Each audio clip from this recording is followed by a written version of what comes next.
Seahawks fans, wherever you may be. Welcome back for another edition of the Seahawks Playbook Podcast. Join your host, Bill Alvstad, and co-host, sports writer and football analyst Keith Myers as we talk Seahawks football.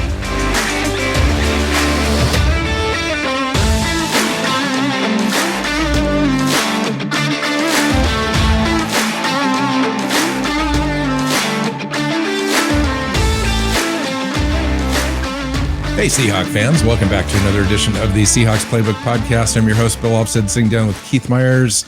We're doing an NFC West preview show. Keith, welcome in, man.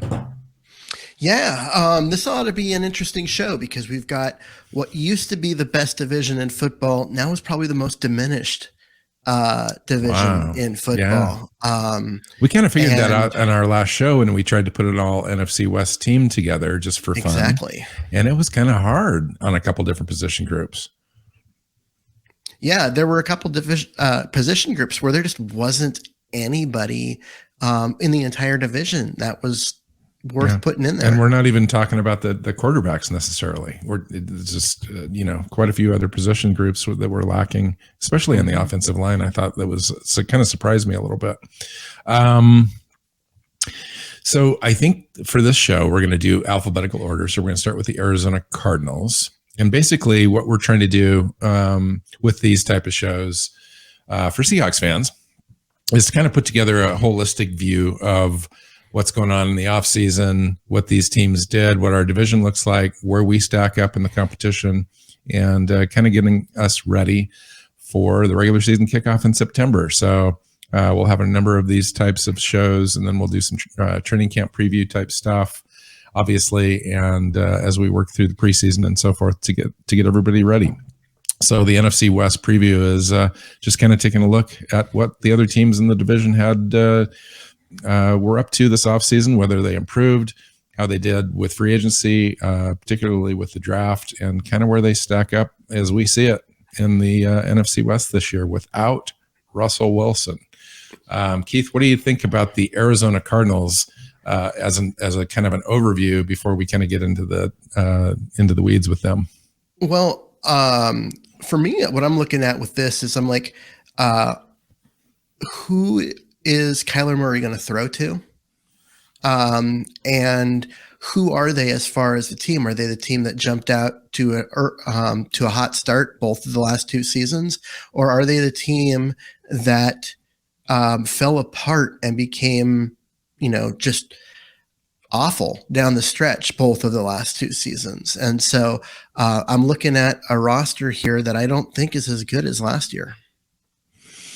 It's interesting that you framed it that way, because really, if we're going to take a look at it, I bet at the end of the conversation we predict that they're the same team.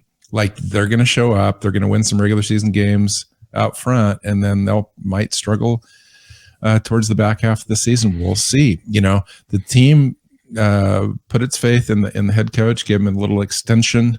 Cliff Kingsbury this last offseason. They lost in ugly fashion to the Seahawks in that last game. The Seahawks just kind of went all over them. Turned out to be Russell Wilson's last game as a Seahawk. Rashad Penny had a career game that game, and he stacked up 2 or 3 of those career games in a row at the tail end of the season. The Cardinals are interesting. I thought that they were on the road really kind of to build a nice roster over about 3 or 4 seasons, starting with Kyler Murray. They got their franchise quarterback. They started to build a roster around him. I thought they had a really decent defense. They ended up having sort of a dynamic offense. They really swooped in and grabbed DeAndre Hopkins at a bargain basement price where nobody else thought that was possible. And since then, they've just been kind of in this cruise control mode. They swept out, like you said, to really early division leads the last couple of years. Kyler Murray was in the hot seat, not the hot seat, but he was in the driver's seat as far as the MVP of the entire league is concerned in the first 10 weeks last year. Got injured, never kind of came back and recovered and was the same. Neither was the team. And it just it was kind of weird. This year, they lost Christian Kirk in free agency to a completely ridiculous contract. But they did go out and trade for Marquise Brown, who played college ball with Kyler Murray. So there's some familiarity there. I'm thinking they did that on purpose to kind of get Kyler Murray grounded a little bit. It seems like there's some maturity issues there around the periphery. Not exactly sure what's going on with Kyler Murray. I know he's a passionate player, and his agent, I think, kind of overstepped his bound a little bit when he came out strongly to advocate for a new contract, when he probably knew full well that negotiating for an extension with 2 years remaining on his deal was probably not going to work. That's kind of what I see. I see them kind of just being a team that lost some, re-signed some, made the trade, but really didn't improve a lot. Yeah, I like I said, I don't agree. I agree. I don't think they improved a lot. I think they've actually taken a step backwards. And it starts at wide receiver because, yes, they traded for Marquise Brown, all 5'9", 170 pounds of him. And, with that, they lost Christian Kirk and have DeAndre Hopkins now suspended. And so they've got one tiny receiver. And that's kind of it. Look, AJ Green was a big name a few years ago, but he has lost a couple of steps. And then you're looking at guys like Andy Isabella or Rondale Moore. I mean, that's the top of their receiving depth chart right now. And that's not a good place to be if you are trying to put together an offense that throws the ball as much as they do. Yeah. Now they do have Zach Ertz, which will help as a tight end, but man, it's going to be rough. Yeah. Re-signing Zach Ertz was great. AJ Green, I don't know. One of these days he's going to fall off the shelf. He did an okay job last year for what they were asking him to do. He's probably going to need to step up a little bit now that DeAndre Hopkins is suspended for the first 6 or 7 games, Keith. Mm-hmm. They lost Chandler Jones. I think this can't be understated. Now, I know Chandler Jones was fighting some injury situations here this last couple of years, but when he's on the field, he's clearly a difference maker. And he went away in free agency. Christian Kirk, Chase Edmonds, I thought was an effective change of pace running back for them. Jordan Hicks, I think, is undervalued in their defense. He went away. Jordan Phillips as well on the defensive tackle front end of the defense there. So I just see them as just kind of meandering. I think every team, if you really look at it, I think every team diminished, maybe except the 49ers. We'll get to the 49ers a little bit. And I don't know if they improved, by leaps and bounds, but I thought everybody just kind of took a step back in line with the rest of the NFC in general. I thought there was just a tremendous shift in talent overall to the AFC this year. And the AFC is just a way more competitive conference. If you look at the whole in the NFC West, man, you'd be hard challenged now to put us into like the third or fourth best division in football now. It's just really kind of fallen off. And it's not just Russell Wilson leaving. It's just a whole bunch of guys in different positions, I think, overall. Well, yeah, I mean, you just went through all the guys that Arizona lost and didn't replace. I still like their secondary. Byron Murphy, Jalen Thompson, Budda Baker. But the rest of their defense, I'm really not sold on. JJ Watt's a nice name, but when was the last time he played, even close to a full season? When was the last time he was the dominant version of JJ Watt that back in Houston? Yeah, actually. And it wasn't even his last year in Houston. It was a couple of years before that, because he's always hurt now. Yeah. This is a team. Zach Allen's there, so let's. Well, Zach Allen's a 5-tech. He's going to defend the run better, and he's going to get to the quarterback. Yeah. But really they don't have a lot of pass rush there. Marcus Golden, you can say is going to get there. Cameron Thomas, a kid who they picked up in the draft. We'll talk about the draft in a second.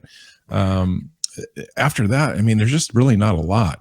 Devin Kennard, they depend on him as an outside linebacker coming up and rushing the passer on third downs and so forth. But that's the key to their defense. And I thought they didn't do a good enough job trying to build that back up this year. And I think it's going to hurt them. I really do. I think that, last year you could have said that they were a 12, 13 win team, especially early in the season. They were just on a roll. It looked like they were going to kind of go through the NFC West, take it, do some damage in the playoffs. They completely fell apart, fell off the rails at the end there. And part of that reason was they couldn't get to the passer. Well, and it wasn't just a, Kyler Murray injury, which I've seen that as kind of the excuse because, he got hurt, missed some time. And then when he came back, the offense was a mess. They won with Colt McCoy as their starter. So it was a roster that could win games with Colt McCoy as a starter. And then, they get their dynamic player back and it didn't matter because you're right. The defense just couldn't get to the quarterback and teams were able to just sit back and do whatever they want against them defensively. And this is a much diminished defense that already struggled because of injury late in the year. So, I just don't think Arizona is particularly good this year. So let's fast forward. Let's look to their future a little bit. Let's take a look at the draft and find out kind of what they did to help themselves. And it started with no first round pick. Mm-hmm. And so they picked in the second round Trey McBride, the tight end out of Colorado State. Kind of came in early in the process as being clearly defined as being the best tight end in this draft, and then went through the Senior Bowl process, went through the combine, didn't test as well as everybody thought he would. Clearly put up some nice numbers there at Colorado State, but he was featured a lot and they threw to him a ton. 55 overall. Does it help them? And then Cameron Thomas, the defensive end, and Majay Sanders in the to round out their top three picks, and both fall just in the top 100 overall. Yeah, I mean, both of them are going to help their pass rush, but as we've seen in Seattle, very few rookies come in and on the defensive line and make an impact. Usually, it takes a year before you start to see a lot of improvement. And, these guys are going to be asked to be like massively productive if this team's going to win games. And that's rough. Now, the Trey McBride pick when they re-signed Ertz, now you've got two of that. Right. McBride's not as athletic, but that's what he is. He's that I don't block much, but I'm a nice receiving tight end guy. Right. So now they've got two of that same player. And Max Williams, an inline blocker guy that they've got as well. Yeah. So it's just it was an odd draft. I mean, I do like that they went and got two edge players because they needed it. And a year from now, when that pass rush is more developed, they'll benefit from it. But overall, where's the impact player? Yeah, it makes me, the Trey McBride thing is just kind of weird because there was a whole bunch of wide receivers sitting there that probably would have helped them a little bit more. Kyler Murray, and weapons. I get the Trey McBride thing though. It's nice to have two weapons from that spot, especially as much as Kyler, jumps around in the pocket and takes off on the outside and some dump off type stuff is good for them, but I don't know if that necessarily moved the needle or anything for them. In fact, the entire draft was just kind of San Diego State defensive end Cameron Thomas. He went 87 overall for a reason. He didn't face a good, big competition there, and he's got a little bit of development and learning to do. Majay Sanders is a little bit undersized as an edge from Cincinnati, did a great job there, but didn't play against extreme competition again. So it'll be interesting to see how that comes together. And then the balance of their draft was, in the 200s or lower, and really just kind of marginal depth, offensive line help and whatnot. So I just, I think we've talked enough about Arizona. Yeah. So how many wins do you think that roster is? 9. Kyler Murray is a good quarterback. I'm not going to diss on Kyler Murray too much not at here. All. I think that they have the ability and a roster to get to 9 wins. I'm thinking 7 or 8. I think I am. Yeah. And that's with Kyler Murray. Yeah. I don't see enough help around him on offense, and that defense does not look good to me. So you could be right. Let's talk about the rest of the teams in the division.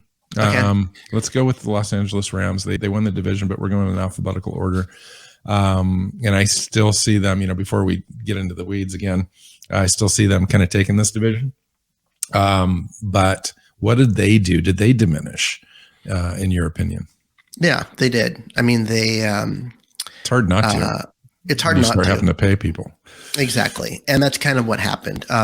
They had some, contracts like kick in as far as their cap hit, and they couldn't pay everybody, and losing Von Miller, they did replace Allen at wide receiver with Allen Robinson. And so that's kind of a good pickup for them. Still got Cooper Kupp, who's one of the best. Re-signed him to a mega deal. Yep. But they overall, they lost some talent on defense, and they lost a lot of depth because they couldn't pay those guys. And, they're diminished, but they've still got the high end talent. Yeah. Well, Andrew Whitworth retired, Robert Woods left in that, in that pennies on the dollar trade, Darius Williams, Austin Corbett, Sebastian Joseph Day, Johnny Hecker, all signed elsewhere. They were able to retain Noteboom to play left tackle for them. And I think they'll be okay on the offensive line. You mentioned Allen Robinson coming in. They re-signed Matthew Stafford to an extension. But Von Miller leaving and Austin Corbett leaving, I think, is probably going to hurt them. But they did bring back Troy Hill on a little trade, 5th round pick trade with the Browns, who was there previous to last year. I still think, though, that's enough in this division now. You mentioned it being... You missed a very key addition, Bobby Wagner, to play inside linebacker in their 3-4 defense, where he's going to be next to Ernest Jones. So there's 2 inside linebackers instead of just having him try and do it all himself. So the defense still has Aaron Donald, and anytime you got Aaron Donald, you're going to be rough. They re-signed him to a deal too. Mm-hmm. Yeah, so they paid. They definitely paid who they needed to pay and wanted to pay. But I think the depth this year is questionable. And you mentioned it on another show where you thought that they really lucked out with injuries and so forth the last couple of years, especially last year. Mm-hmm. And that's a huge factor to get to the Super Bowl and to win it. So we'll see how that goes with them. Cam Akers is coming back. That'll help, having a full year of him. Logan Bruce, the right guard that they picked up in the draft, 104 overall, does have a chance to come in right away and start at right guard. But everybody else on their draft, and they didn't have a great draft because all the picks were late. But Jacoby Durant, the cornerback out of South Carolina State, possibly has a chance to work in to the rotation as a kind of a nickel corner. Yeah, they other than that, I don't know. Of this Matthew Stafford trade over a year ago, their first pick wasn't until 104. They basically did not participate in the top 100 picks, and that is where you find starters, and that's a hard spot to be in. But you know what? They'll take it because they got a Super Bowl out of it, and that's right. That's exactly was the whole right. point. Yeah. So traded away all that draft capital to go win a Super Bowl, and it worked. So they don't care. Where are they this year? Are they within reach of that Super Bowl in a diminished NFC?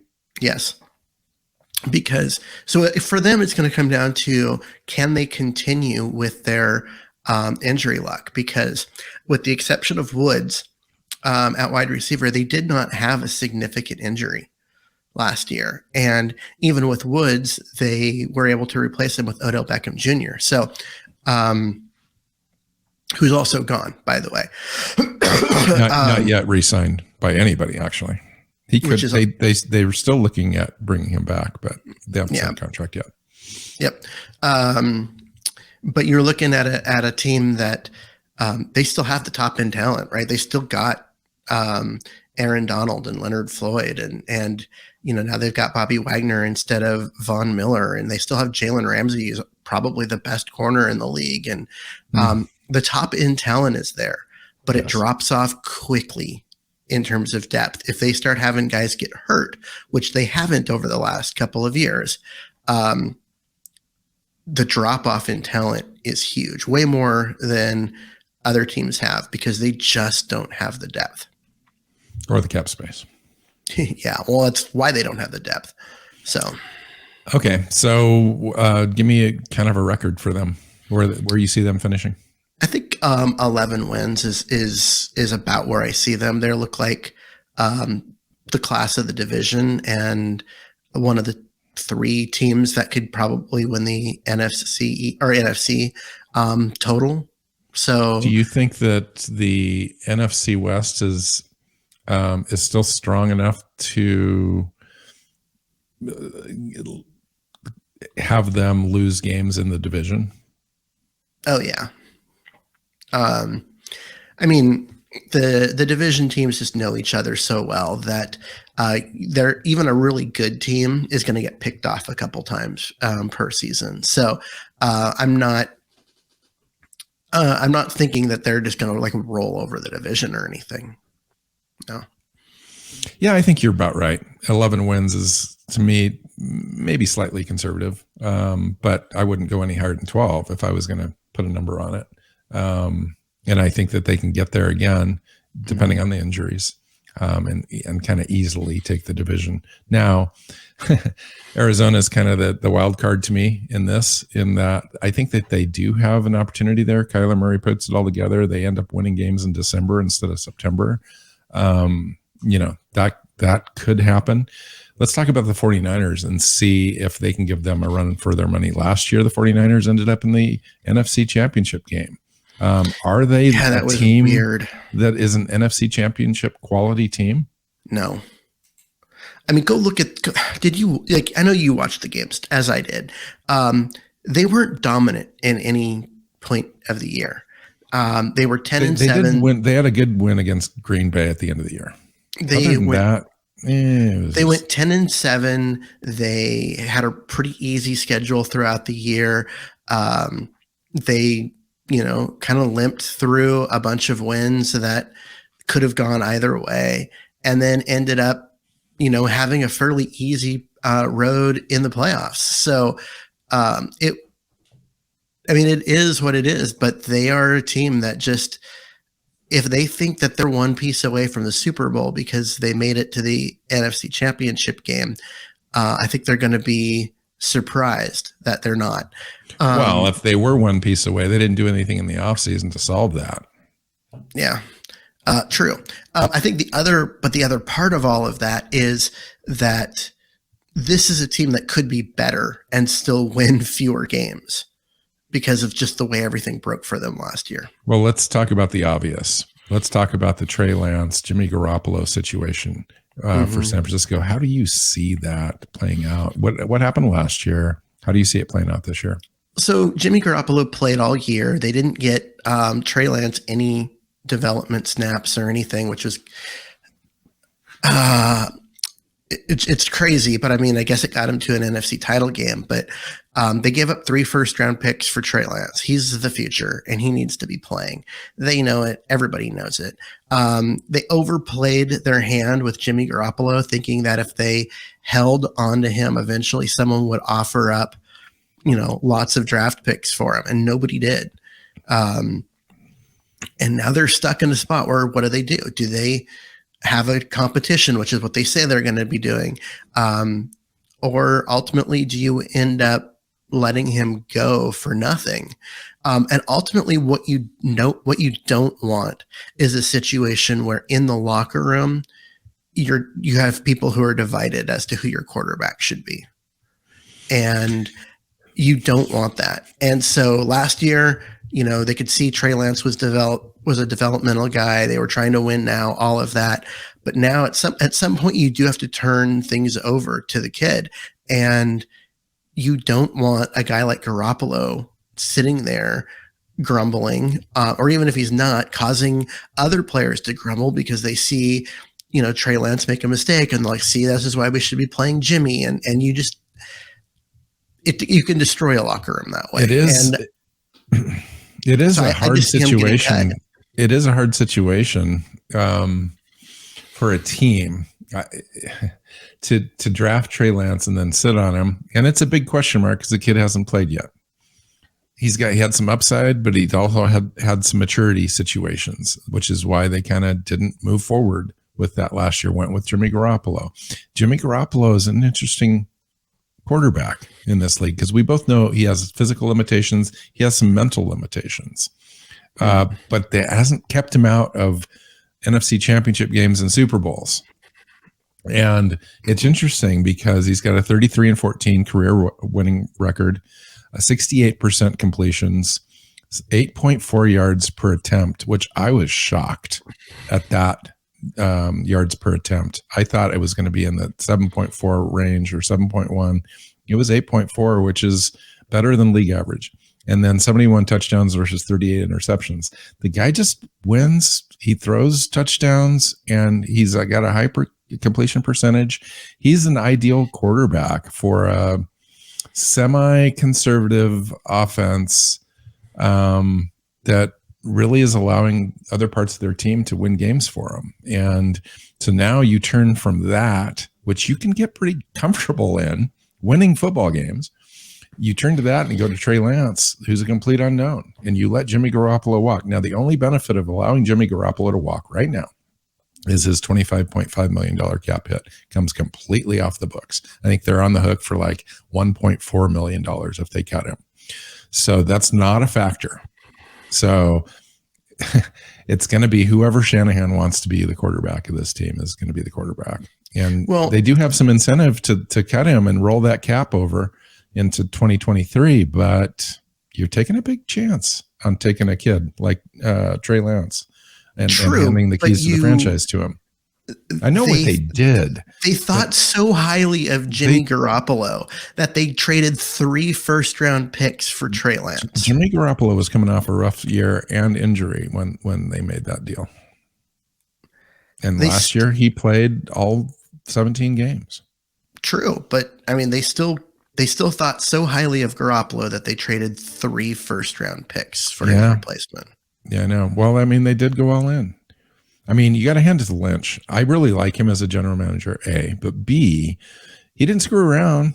They went all in. They got their guy. So, I mean, you kind of do whatever you need to do to put your franchise in a position. But then Jimmy Garoppolo kind of outperformed expectations last year.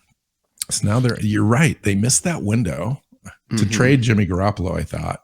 They held on to him too long with kind of he's not available yet, because I think they were trying to squeeze the market a little bit. And then the market just went and got away from them. And here they are. All right. So there's that. Talk to me about the rest of the roster, what they did in the offseason. I know that they signed Shavarius Ward from Kansas City, but I thought that they lost Quan Williams and a few other defensive players. And I just, as far as the free agency route of this ball club is concerned, I thought they just stayed the same, more or less. And I would agree with that. They're not a better roster, but I don't think they're worse.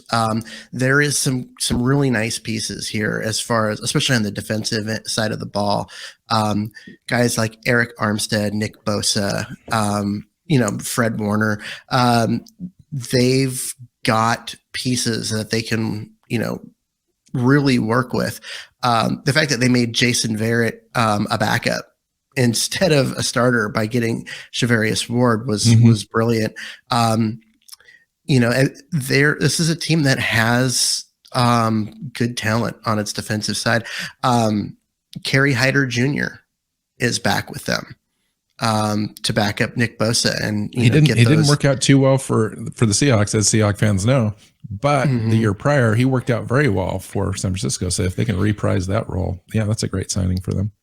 Yeah, and then they're in the draft. Their first draft pick of Drake Jackson, the edge out of USC, with the pick 61, because they didn't have a first round pick, hence the Trey Lance stuff.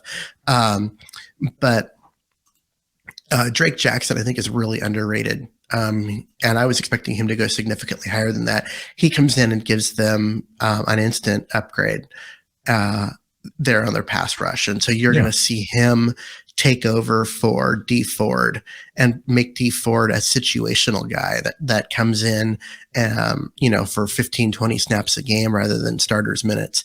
And it will be better off for it. And, Drake Jackson's going to eat. Same thing I said about Arizona's defensive ends earlier is true. Don't expect huge numbers by Jackson, but his athleticism, his ability to drop back into coverage, et cetera. Yeah, just scheme diversity. All the things that you want him to do is going to make people around him better. I agree. And they still have Nick Bosa there. They've still got Eric Armstead. You mentioned Javon Kinlaw is coming along at nose tackle. They picked up Hassan Ridgeway in free agency to back him up. Samson Ubukim is a little bit underrated at defensive end. I think he probably gets the nod over Drake Jackson early in the season, but Drake Jackson is going to come in and play heavy rotation minutes in that defense. I really do like their secondary. I think their defense is still top 10. I think their offense, they have pieces. And interesting pieces to me. Deebo Samuel, obviously. Ayuk is there. Dwan Jennings, who's an undervalued, I think, slot type receiver out of Tennessee a couple years ago. Probably play a bigger role with him this year. And then George Kittle, obviously. And then the running back room, Elijah Mitchell, David Price, Wilson Jr., Trey Sermon, they still have. So it's an interesting thing. I could see them getting back into the playoffs, getting into the wild card round, et cetera, in the diminished NFC with Jimmy Garoppolo. Now you add Trey Lance to that equation. Does Trey Lance have the weapons to be able to utilize Trey Lance's skill set? And can he avoid turnovers if he were to come in and compete? It's anybody's guess. It's anybody's guess. Even his own coach is having a hard time appointing him a starter before training camp. I think they want to go through the process and kind of see where he's at. Well, that's part of it. And the other part of it is if the moment that they say that, Trey Lance is guaranteed the starter, Jimmy Garoppolo's price in a trade goes way down because everyone. I don't think anybody's going to pick up him and his $25 million cap hit at this time of the year. No. I mean, there's only two teams that don't have a starting cornerback, and that's Seattle and Carolina. Everyone else knows who their starter is going to be, and Jimmy Garoppolo is not an upgrade to any of them. Well, maybe. I mean, I just pointed out some Jimmy Garoppolo stats. Let's talk about the Seahawks. So this is our team, Seattle. I want to be able to be confident in saying that I think the Seahawks are slightly better as far as an overall roster than people are giving them credit for. I just don't know how much. And I don't know how much the quarterback play is going to impact the win-loss totals, given the rest of the roster is pretty good, pretty nice. I think the rest of the roster, talent-wise, now there's some more youth on Seattle's roster than maybe some of the other clubs because of our draft and so forth. But if you take a look at the talent potential overall, I think our roster stacks up pretty nice with everyone else's. Pretty, in the ballpark, you could argue, but it's that quarterback piece, Keith. Man, you just can't get around it. It's like it's a big, huge scab. You pulled it off, you pulled the Band-Aid off, and it's still bleeding. And you're like, what are we going to do? Because you can, and the coach is excellent at this. You can paint this pig with lipstick and make it look really nice, but at the end of the day, it's still a pig. And you got Geno Smith and Drew Lock, two quarterbacks who don't have winning records in the NFL. Geno Smith's been around for like 6 or 7 years. Drew Lock's been around this will be his third year. And it's Geno really Smith hard. has been around for 11 years. Really? Mm-hmm. Oh my God. Since 2013, right? Mm-hmm. Or 12. Or I guess like it wouldn't be 12. 13. That would be, I think it's so 13. So it's 9 years. Yeah. So, it's just one of those things, Keith, where it's just like, I want to believe because I'm a Seahawks fan and I want to get behind my quarterback and I want to like pull for him 100%. And I'm just I'm literally having to fool myself into fool's gold to try to get this team willed to like 9 wins. And I don't know what to do about it because I truly do want to believe. The quarterbacks that they've got are trash. And I just think that that's too far. I'm not going to say that they're trash. We saw Geno Smith come in and have a 5-to-1 quarterback ratio last year. He did some nice things in a couple of spots in a struggling offense, even before he got the reins. So I'm just going to back off that comment just a hair, and I'm not going to say trash. No, because he's got 9 years in the league. You're trying to say, oh, he had one good game against the team that ended up with the first overall pick in the draft, and he therefore that's played for 4 years, dude. I mean, he got, and then when he just got warmed up, and we were thinking maybe it'd be kind of nice to see him in another game because he kind of plays within the offense. Blah blah blah blah. Russell Wilson comes back early and kind of presses and shouldn't have come back. And I just think that Geno had a little bit more than that. Games to warm up. I don't buy that. 4 years out of the league. He wasn't out of the league. He was on this roster, knowing this offense. He practiced in it. He went through all the reps every day. He wasn't out of the league. He wasn't sitting on a couch somewhere. So early in this process, Pete Carroll has said that Geno Smith has got the slight nod in this competition based on the fact that he's just familiar with the offense. Mm-hmm. And he's a vet and he deserves kind of to have that little nod. Where is Drew Lock in this competition? And who do you expect to emerge after training camp as the starter in week 1? Drew Lock is learning the offense. He is trying to figure out what everyone figured out last year and coming along, and is probably the eventual starter.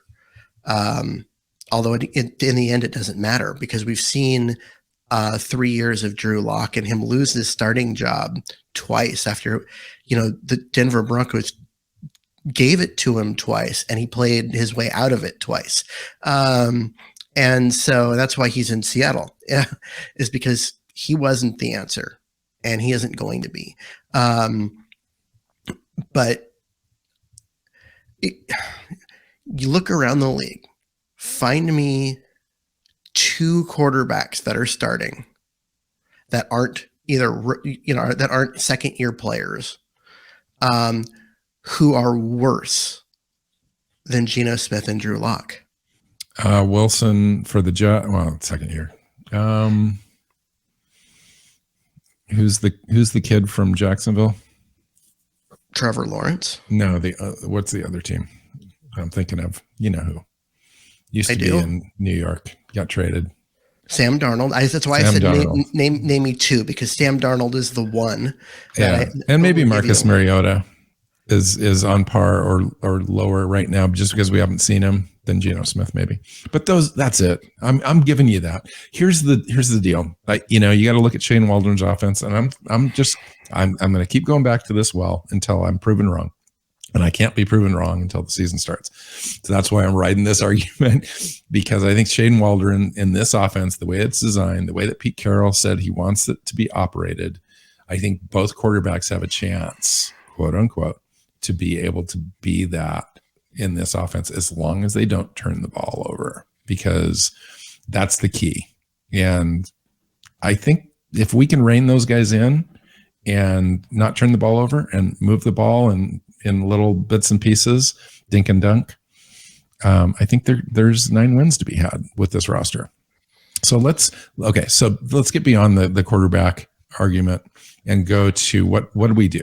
So we re-signed Rashad Penny. We re-signed Smith, obviously, Will Disley, Sidney Jones, Quandre Diggs, extended Brian Monet. We lost Bobby Wagner, DJ Reed, Gerald Everett, Rasheem Green, Kerry Hyder, Ethan Posick, And we traded Russell Wilson. We acquired Noah Fant, Shelby Harris, and Drew Lock. And then we signed Uchenna Nwasu, Quentin Jefferson, Artie Burns, Justin Coleman, Marquise Goodwin. So that was the off-season portion before the draft. And I thought, that's a pretty decent off-season if you discount Bobby Wagner and Russell Wilson being off the roster. Anytime you're going to lose those premier guys, your roster's not as good. It just isn't. But I thought we did okay given the circumstances on that, just from the volume and the depth perspective of replacing those guys with some good quality overall depth to make the team better outside of the quarterback position. I think Bobby Wagner, and you and I both talked about this, as far as him getting to that edge right now where we're starting to see diminishing returns. And I know that it's a good signing for the Rams. We just talked about that. I think it's also a good time to not bring Bobby Wagner back in this new defense and give our guys a chance to kind of step up and take leadership roles. And it's just, every franchise needs to go through this. I think it was the time. But then talk to me a little bit about the draft and what we did to kind of build this roster going forward as we get now past the Russell Wilson part of this franchise going forward. Well, what they did was they invested in the positions that they haven't invested in quite a while, and started to build this team the right way. For in the trenches, right? You need to, on defense, you need to get after the quarterback and cover. Those are the most important things. And on offense, you need to be able to protect your quarterback and get open. And that's what they went and did. They got Charles Cross, who's the best pass blocking offensive tackle to come out of the draft in the last few years. Has some learning to do on how to run block, but the talent's there. And then backed that up with Abe Lucas to play the other side, who also is a great pass blocker who doesn't get an opportunity to run block very often. So they got guys that can really move, great in space, great feet, all of that. They went and got offensive tackles when they needed them. They also added Kenneth Walker III to take over at running back, because we know Penny's only good for 4 games a year. And so they needed someone who could actually carry the load, and they got that with Walker. And then the part that I was saying, they get after the quarterback and cover. Well, their other picks were Boye Mafe at pick 40. He's going to be an instant starter on the edge. And then Kobe Bryant, Tariq Woolen on the back end. Kobe Bryant's probably going to be an instant starter, although he's got a lower ceiling than Tariq Woolen, but Woolen's got more growth to happen. Woolen has that, Pro Bowl potential that Kobe Bryant doesn't have. And then, Tariq Smith, another edge rusher, came after that. So they knew what they had, and they started to actually invest into the positions, not try to put Band-Aids on a roster to, go for one last, push with the core that they had with, of Russell Wilson and Bobby Wagner. Instead of putting Band-Aids on holes, they were like, okay, let's invest in what makes a good football team. And that's what they did. Yeah. I great succinct roundup on all of that information. I think it points to a really nice future. I thought Pete Carroll did an excellent job this offseason. Everyone was asking for his head. You and I were not among those, but we knew that changes needed to be made. They did that. They revamped the entire coaching staff. And if you take a look at the 2 years combined, they redid the entire thing. And then as far as trading Russell Wilson and getting what you could, not only a nice trio of players, but the 2 firsts and 2 seconds plus a third. Time to move on from Bobby Wagner and see what Jordan Brooks can do and company. Overall, I thought they did really well as far as just building this thing. And then next year they've got 2 firsts and 2 seconds as well. So this is a process This is a first year of it, probably a 3-year deal. Next year will be year 2 of the build. And then year 3 would be the year that they really start competing to go deeper into the playoffs and so forth. Now, there's no saying that they couldn't get there next year. I don't know that they do this year. I think next year, though, they could compete depending on the quarterback play. And then year 3 is where it all starts to come together again. Yeah, I mean, there's still work to be done. I mean, obviously, you got things like getting Metcalf re-signed, but this is a team that still needs a center.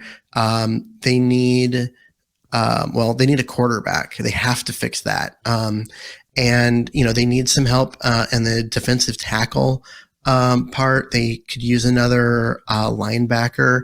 And they need some help on the back end, a better cornerback play. And they have to figure out Jamal Adams and what's going to happen with him, because he's kind of stuck. They're stuck with him this year because of his contract. But is he the long-term solution at strong safety, or is this the last year of Jamal Adams in Seattle and they send him packing and move on from all of that? So we'll see. I mean, that's kind of where they're at. So, give me a little bit of a record. I know it's June, but kind of paint that we did with the other clubs as well, and then kind of just where they sit as far as the NFC West. The quarterback play is going to kill them, and that's unfortunate. Or surprise us. It's going to kill them. You couldn't name me 2 quarterbacks who are worse than our starters currently. We haven't gone through this process yet or this season, so I'm going to remain optimistic, and I'm going to say that there's like a 20% chance that one of these 2 quarterbacks emerges and is able to win games with Seattle. No, I know it's. I'm not with you. It's a reach. I know it's. I'm not with you on it. I think this is a 5. I think this is a 5-win team because of the quarterback play. You woke up on the wrong side of the bed today. That's what happened to you, Keith. We've gone through all of all the rosters and all of this, and this team is not going to compete. They have the 4th best quarterback by far the 4th best quarterback. And that doesn't matter what happens in San Francisco. Cool. So 5 wins, last in the division, which means we've probably got a top 10 pick next year. 5 wins, probably got a top 5 pick next year. Should be interesting. There's 3 quarterbacks, so it depends on who's above you. Yeah. Right. Okay. Well, that was a good show. I like that. I mean, we had some disagreements, but yeah, I think overall we're probably in line with at least the way the division's, I think, going to finish. So anyway, it's a little uphill this year. There's no question about it. It's going to be a rough year for Seahawks fans. I know Pete Carroll's going to have a rough year. He wants to win. He's not going to lay down for anybody. But the reality is, you're probably right. The roster, while improving, is still not quite ready, and the quarterbacks are going to hold this thing back, and could outright lose a few games that we should win if we had who still there. But here it is. We'll move on and looking forward to the future. So, all right. Find Keith on Twitter at Myers NFL. You can find me at NW Seahawk. Find the show, subscribe, share. Until next time, go Hawks. Go Hawks. Seahawks Playbook Podcast listeners, thanks for joining us for another edition of the show. You can find us on Twitter. Bill is at NW Seahawk. Keith is at Myers NFL. And the show is at Hawks Playbook. You can listen and subscribe to the show at SeahawksPlaybook.com.